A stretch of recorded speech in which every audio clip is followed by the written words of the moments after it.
Hey everyone, welcome back to Hot Celeb Tea. Let's talk about Shanaya Kapoor and कैसे इससे पहले भी शनाया को एक्टिंग को लेकर बैकलैश मिल चुका है, लेकिन फिर भी उसके नए प्रोजेक्ट्स अनाउंस होते जा रहे हैं। सो एग्जैक्टली हुआ यह है कि शनाया की डेब्यू फिल्म आंखों की गुस्ताखियां बॉक्स ऑफिस पर बिल्कुल नहीं चली। फिर भी उन्हें अभी से 2 से 3 बड़े प्रोजेक्ट के लिए साइन कर दिया गया है। शनाया की अपकमिंग फिल्म तू या मैं की बात करें, जिसमें वो आतिश गौरव के साथ एक अबंडेंट स्विमिंग पूल में फंसी हुई है और साथ में एक भूखा क्रोकोडाइल भी है। जैसे ही ये ट्रेलर रिलीज हुआ था, काफी लोगों ने शनाया की एक्टिंग को पॉजिटिव रिस्पांस दिया। लोग शनाया की एक्टिंग को पसंद कर रहे थे और मूवी से काफी हाई एक्सपेक्टेशन सेट हो चुकी थी। बाद में ये समझ आया कि तू या मैं थाई फिल्म की एक रीमेक है एंड इसके बाद the reaction from the audience were mixed. If you look at the comments below, so the first comment is, I don't know why people were saying that Shania was tolerable. Her dialogue delivery was very bad, especially when she said something like, EAD hai kya? She was coming across as trying too hard. Going on with the second comment, just this couple of minutes of a performance did give me hope. I know the bar is in hell, and after the likes of Khushi, Chanvi, Sarah, Ananya, Agastya and Ibrahim, even if Shania turns out to be bare minimum, claiming to be the best Nepo product. Funny how debuting last has now turned into a fever. Moving ahead, lol, is she being forced to work in entertainment industry or what? Why does her face look void of any facial expressions? Bollywood में visibility अक्सर talent से ऊपर चली जाती है। अनन्या, जानवी, सारा, इनके पास बहुत स्ट्रॉन्ग पीआर टीम है जो इनके फ्लॉप्स के बाद भी बॉलीवुड एंड ऑडियंस में इनको रेलेवेंट रखता है। इफ अगर हम क्वेश्चन करें इतनी गंदी एक्टिंग के बाद भी बड़े प्रोजेक्ट्स इनको कैसे मिल रहे हैं, तो आंसर काफ़ी सिंपल है। मेकर स्टार किड्स को उनको मिलने वाली attention, so B it hype, controversy और ट्रोल, ये फैक्टर फिल्म को मार्केटिंग में हेल्प करता है सो दैट उस टॉपिक के रिलेटेड बात होती रहे। अनन्या एंड जानवी की करियर ग्राफ देखे तो Janhvi started her debut film with a remake movie which is Dhadak, which was a hit, लेकिन उसके बाद उनकी मूवीज रूही और मिली बॉक्स ऑफिस फ्लॉप थे। अनन्या की मूवी लेकर के बाद उनको काफ़ी लंबा ब्रेक लेना पड़ा because that movie was so bad.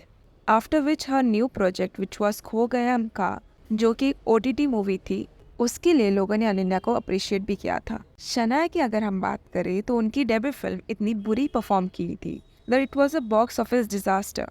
Usually जब कोई आउटसाइडर की डेब्यू फिल्म एक्सपेक्टेडली परफॉर्म नहीं करती है तो उनको इंडस्ट्री में ज़्यादा चांस नहीं मिलते, लेकिन शनाया के केस में सिचुएशन अलग थी। फ्लॉप के बाद भी उनको एक बड़े डायरेक्टर के प्रोजेक्ट में लीड रोल मिला। नॉर्मली बड़े फ्लॉप के बाद प्रोड्यूसर थोड़ा वेट करते हैं to offer a movie. Shanaya की डायलॉग डिलीवरी ऑडियंस को वीक लगती है। इवन जब वो हिंदी में अपना डायलॉग डिलीवर करती है, उनका sober accent is still very visible. इसके वजह से इवन कंटेंट या स्टोरी लाइन कितनी भी अच्छी हो, बट अगर वो एक्टर या एक्ट्रेस डायलॉग डिलीवरी में स्ट्रगल कर रहा है, so that is not very convincing. लोगों के रिव्यू जब मैंने देखे, it was mention that popular कौन है, ये वाला डायलॉग जो मेन मूवी में यूज हुआ है, वो डायलॉग समझने के लिए एक्स्ट्रा एफर्ट्स लेने पड़ रहे थे। लाइक क्या बोला है उसे समझने के लिए मल्टीपल टाइम्स उस डायलॉग को रीवॉच करना पड़ रहा था। मेन रीज़न ये है दैट उनको फेम एक्सपेक्टेड है from this Bollywood industry, but they are not understanding a very simple logic that this industry is dominated by a language which is Hindi, through which the people are connected with the industry. So language सीखने के towards इनका कोई efforts देखने नहीं मिलता। अब industry का standard nepo kids के एक्टिंग के बाद काफ़ी लो हो चुका है and at this point we are tired seeing nepo kids everywhere, क्योंकि हर दूसरी मूवी में either it is Ananya, Janhvi और Khushi. And it is true that at this point अगर इनकी एवरेज परफॉर्मेंस भी विजिबल होती है, तब भी उन्हें बेस्ट नेपो प्रोडक्ट बोल दिया जाता है। अगर हम क्लोजली देखें, सो ये movie could be a deciding factor in Shanaya's career, क्योंकि जो नेपो सर्कल से वो बिलोंग करती है, उन्होंने ऑलरेडी खुद को बॉलीवुड का पार्ट बना दिया है और कई मूवीज़ के पार्ट वो लोग रह चुके हैं। अल्टीमेटली ऑडियंस का ट्रस्ट तभी बिल्ड होगा जब परफॉर्मेंस कंसिस्टेंट दिखेगी। अगर फ्यूचर प्रोजेक्ट्स में इम्प्रूवमेंट दिखता है तो शनाया को लेकर परसेप्शन चेंज हो सकता है। I think this comment could explain this part. I think Shania has cracked the formula. She's opted for the so-called less glamorous banner and is starting opposite talented young actors who are born to do heavy lifting as far as acting is concerned. Unlike the shit show that was Archie's and Nadanya, these movies will probably have a decent story and a plot along with a good ensemble cast. The chances of Shania's first film being a hit, semi-hit or critically acclaimed are quite high. इसके साथ शनाया का social media presence काफी strong है। आपने जो notice किया है वो बिल्कुल सही है। उनकी सोशल मीडिया विजिबिलिटी और ब्रांड शूट उनके फिल्म डेब्यू से काफी पहले ही शुरू हो गया था।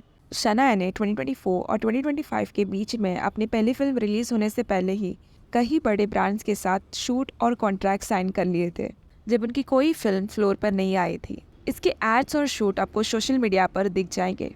जब आप नितांशी गोयल, प्रतिभा रांता जैसे एक्टर्स को देखते हैं जिनके काम हमें इम्प्रेसिव लगते हैं देखने में, एंड दैट द पॉइंट जब ऑडियंस मूवी देखने जाते हैं थिएटर में, they are paying for it, it should be value for money. And अगर मूवी इम्प्रेसिव नहीं लगती है so they have the right to call it out. Outsider like Nitanshi and Pratibha जो अपने क्राफ्ट को जानते हैं, एक्टिंग को लेकर टैलेंटेड है। So do let me know in the comment section below कि आपका क्या कहना है for the Shanaya's new film, and I do read all the comments. Do like, share and subscribe.